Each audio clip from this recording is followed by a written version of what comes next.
I think it's viable. I think it's less appealing than it used to be because there is more hassle that comes along with it. The tax situation forces you to make a decision at the start about whether you should buy individually or as a company. That in itself is a roadblock because you're like, I have to get this right and I don't really know. And then once you're into it, there's a lot of legislation. And I think there's a difference between, am I going to have one and that's it forever? Or one, but I reckon, in another 5 years I can get another, then another 5 years I can get another.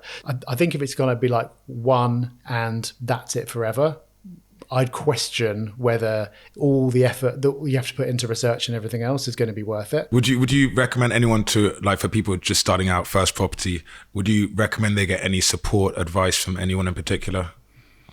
I think if you can, there's so much free information out there now, which there wasn't when I got started, which is great. The danger is there's lots of free information going, oh, it's easy, just do this, buy my course, etc. So I wouldn't pay for any education, mentorship, anything else, but like use all the free stuff. That's great. And if you can find someone who's done it before, then that's great.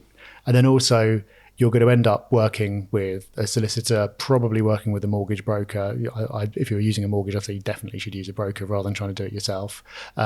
Maybe you'd want to get the property managed to start with, and just use the knowledge of those people. If you use what you've learned from the free stuff to then go out and find good people and pick the right people, then you can use their knowledge. And professionals are quite happy to share what they've learned. What do you see as the benefit there of a portfolio? So 1 unit versus 10, what economies of scale, or like what is happening in that growth that means that you think you need to plan for 10 almost? I wouldn't say necessarily plan for 10, but I think it's getting a return on effort, I suppose. Like if you learn everything that you need to learn and it's just for one, then I don't know. Do you think that your return is going to be that much higher than from an investment where you could just press a few buttons and it's done?